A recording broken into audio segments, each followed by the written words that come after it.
जय विजय एवरीवन। शुभं करोति कल्याणं आरोग्यं धनसंपदा शत्रुबुद्धिविनाशाय दीपं ज्योति नमोस्तुते।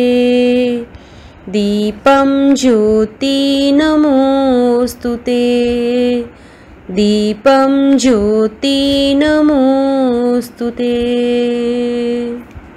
इस श्लोक का अर्थ है, जो शुभ करता है, कल्याण करता है, आरोग्य रखता है, धन संपदा करता है और शत्रु बुद्धि का विनाश करता है, ऐसे दीप यानी दीपक की रोशनी को मैं नमन करता हूँ। जय विजय मेरे प्यारे बच्चों, मैं आपकी हिंदी टीचर कंचन। आज मैं आपको आपकी हिंदी परिवेश का चैप्टर नंबर 11 नभ के पिंड पढ़ाने वाली हूँ और समझाने वाली हूँ। नभ के पिंड से आप क्या समझते हैं? नभ के पिंड मतलब आपका सौर मंडल। इस कविता में हम इस सौर मंडल के बारे में जानेंगे, सोलर सिस्टम के बारे में। Solar system, you know very well, there is a big solar system universe में। ठीक है, इस सोलर सिस्टम में कितने ग्रह होते हैं? 8। इस सोलर सिस्टम में 8 ग्रह हैं।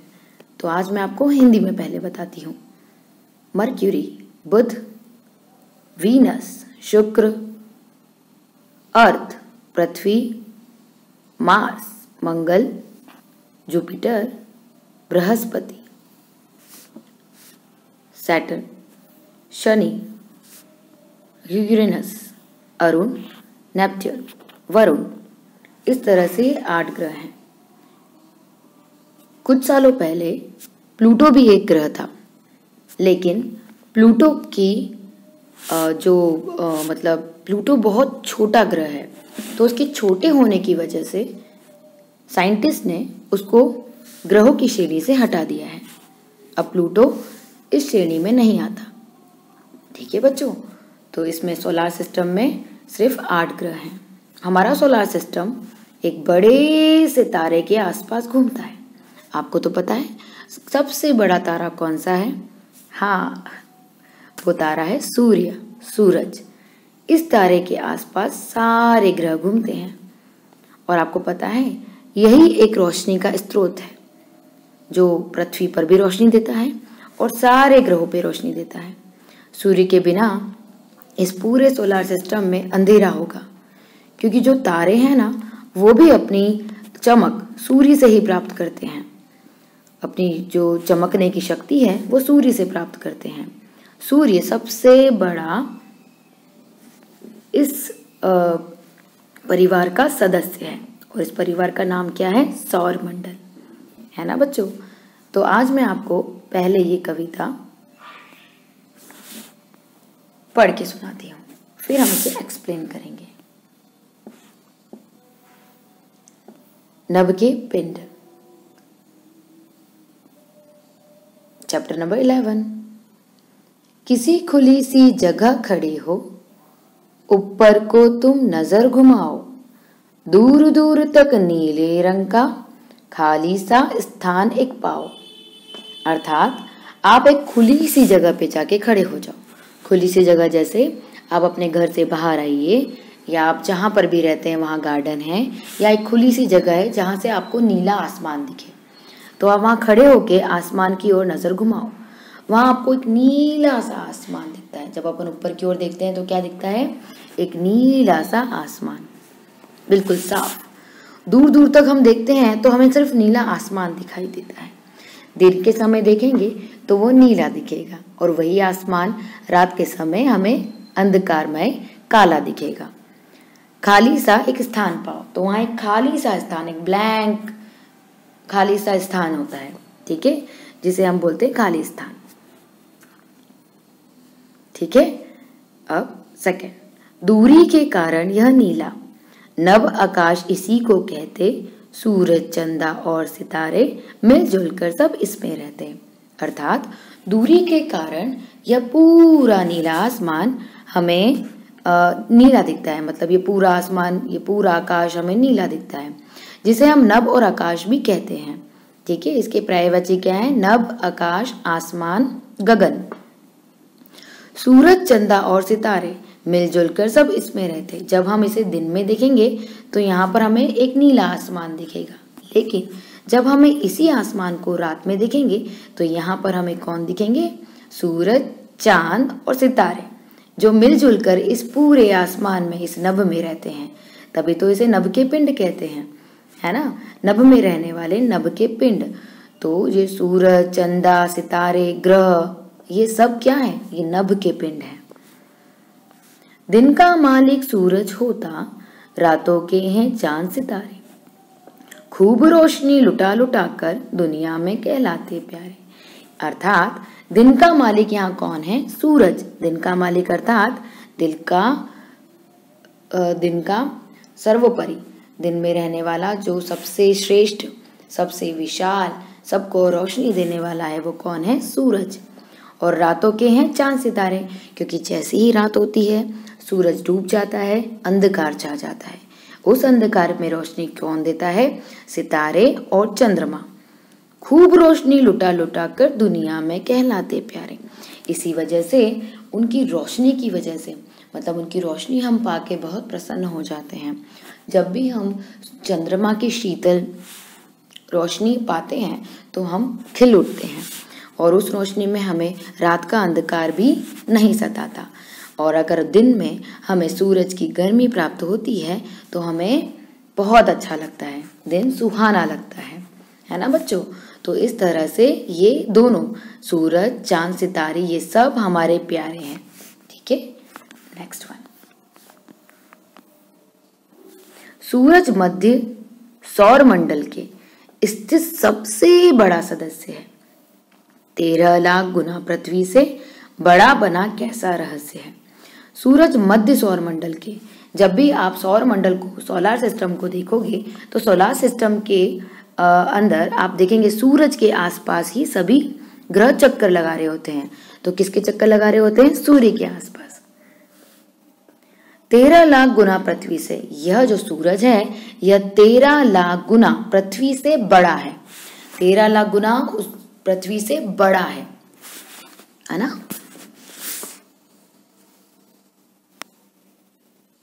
13 लाख गुना पृथ्वी से बड़ा है सूरज। बड़ा बना कैसा रहस्य? तो अभी हमें नहीं पता कि वो इतना बड़ा बना, इसका क्या रहस्य है। और वह एक आग का गोला है। सूरज एक आग का गोला है, हम नहीं जानते, वहाँ कोई रह नहीं सकता।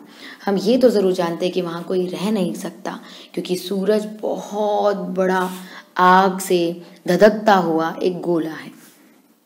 और ये रहस्य है कि वो 13 लाख गुना पृथ्वी से बड़ा कैसे है। 8.5 मिनट में किरणें सूरज से धरती पर आती। 8.5 मिनट मतलब कि इस पंक्ति में कवि ने सूर्य की किरणों को पृथ्वी तक पहुंचने का समय बताया है। 8.5 मिनट में किरणें पृथ्वी को छू जाती हैं, पृथ्वी को अपनी ओर से पूरी तरह से घेर लेती हैं सूरज की किरणें। जबकि शेष तारों से किरणें कई वर्ष में आ पाती हैं। जबकि शेष तारों से, जब तारे होते हैं ना, चमचम चमकते तारे, जैसे ये तारे चमक रहे हैं, इनकी किरणें पृथ्वी पर कई वर्षों बाद आती है। ग्रह तारों से बहुत भिन्न है, ये पिंड प्रकाशहीन कहलाते। सूरज की कर ग्रहण रोशनी चमचम चमचम चमक लुटाते। अब ग्रह तारों से बहुत भिन्न होते हैं, क्योंकि ऐसा बोला जाता है कि ग्रह सूरज से रोशनी प्राप्त करते हैं, लेकिन तारे खुद की रोशनी में चमकते हैं। ये पिंड प्रकाशहीन कहलाते, मतलब ग्रह तो प्रकाशहीन कहलाते, लेकिन तारे खुद की रोशनी में चमकते हैं। सूरज की कर ग्रहण रोशनी चमचम चम चमक लुटाते। तो जब तारे भी सूरज की कुछ रोशनी पा लेते हैं, वो भी और ज्यादा चमकने लग जाते हैं, और पिंड सूरज की ही रोशनी से चमकते हैं और चम चम चम चम चमक लुटाते। है ना कितनी अच्छी कविता। और इस कविता में आप इस पूरे सौर मंडल के बारे में जानकारी ले पा रहे हैं, है ना। आप अपने साइंस में, विज्ञान में ये सब पढ़ चुके हैं, लेकिन हम अब हिंदी में पढ़ेंगे। अच्छा, आपको मैं बताती हूँ इस कविता के लेखक हैं घमंडी लाल अग्रवाल जी, जिन्होंने ये कविता बहुत ही अच्छी तरह से चित्रित की है, बहुत अच्छी तरह से एक्सप्लेन की है। इस कविता के थ्रू हम उस नभ के पिंडों से जुड़ते हैं, उस सौर मंडल से जुड़ पाते हैं और उनके बारे में विचार करते हैं। जैसे कि हम अगर बात करें सोलर सिस्टम की, तो बुध, अब हम बुध के बारे में क्या जानते हैं? बुध सूर्य का सबसे निकट ग्रह है ना। मर्क्यूरी सबसे निकट ग्रह है।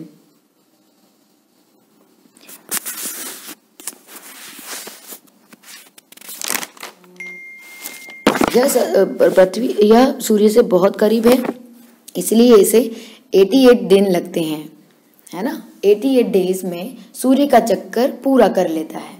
और शुक्र जो दूसरा ग्रह है वो है वीनस, शुक्र सूरज से दूसरे नंबर पर है। यह बहुत गर्म और चमकीला है। यह सबसे ज्यादा चमकीला और बहुत गर्म ग्रह है। यह ग्रह 225 दिनों में सूर्य का चक्कर लगाता है। इसका भार पृथ्वी के बराबर है। शुक्र का भार पृथ्वी के बराबर है। तीसरे नंबर पर आता है पृथ्वी। पृथ्वी में पता है आपको 70% पानी है, इसलिए इसे पानी वाला ग्रह भी कहते हैं। तीसरे नंबर पे आता है पृथ्वी। पृथ्वी का वायुमंडल कुछ इस तरह का है कि सूर्य से आने वाली किरणें यहाँ आकर चारों ओर फैल जाती है, डायरेक्ट नहीं पड़ती हैं, और चारों ओर फैलने की वजह से सूर्य की किरणों का इफेक्ट पृथ्वी पर इतना नहीं पड़ता जितना कि बुध में और शुक्र में पड़ता है। और आपको पता है पृथ्वी सूर्य के चक्कर कितने दिनों में लगाती है? पूरे 368 डेज में, मतलब कि एक साल में, पूरे एक साल में पृथ्वी सूर्य के चक्कर लगाती है। चौथा ग्रह है मंगल, मार्स। मंगल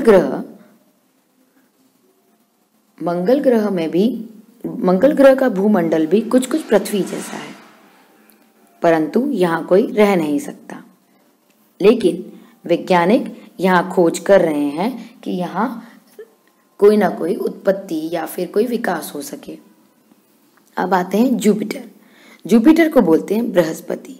बृहस्पति में बहुत से तूफान आते हैं। बहुत से तूफान आने के कारण यहाँ कभी कभी रंग बदलता रहता है, कभी लाल, कभी नीला, कभी पीला, मतलब यहाँ की वायुमंडल का रंग बदलता रहता है और यहाँ बहुत तूफान आते रहते हैं। बृहस्पति सबसे बड़ा ग्रह है। बृहस्पति के बाद एक और सबसे बड़ा ग्रह है, दूसरे नंबर पर आता है शनि, शनि ग्रह में, जो कि छठा नंबर का ग्रह है, बहुत हल्का होता है। यह 29 साल के बराबर यह हल्का ग्रह है।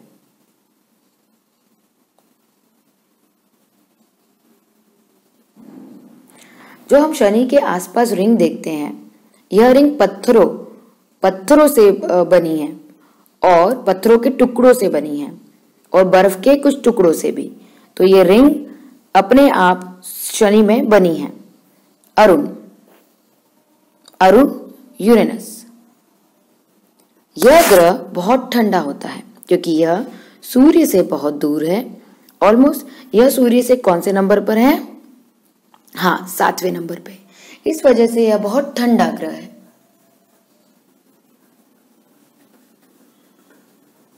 यह 30 गुना दूर है। यह भी बहुत ठंडा होता है, चमकीले नीले रंग का दिखाई देता है। इसके ये ठंडा होता है। अब आते हैं हम वरुण में, नेपच्यून। यह भी बहुत ठंडा ग्रह है। यह 30 गुना दूर है पृथ्वी से और यह सबसे चमकीला रंग का दिखता है। इसी ग्रह के पूरे 8 चंद्रमा हैं, 8 उपग्रह। समझे बच्चों? तो इस तरह से ये 8 ग्रह हैं, बुध, शुक्र, पृथ्वी, मंगल, बृहस्पति, शनि, अरुण और वरुण। अगर आप देखेंगे सोलार सिस्टम में प्लूटो सबसे छोटा होने के कारण हटा दिया गया है, तो यहाँ प्लूटो नहीं है ना मेरे बच्चों। तो इस तरह से 2006 में ही प्लूटो को हटा दिया गया था। साइंटिस्ट ने उसे सबसे छोटा ग्रह होने की वजह से 2006 में इस सोलार सिस्टम से हटा दिया है। तो बच्चों, ये कविता आपको कैसी लगी? आप ज़रूर इसको एक बार रीड करिए और बहुत अच्छी सुंदर सुंदर राइटिंग में अपनी FNB कंप्लीट कीजिए। नमस्ते बच्चों।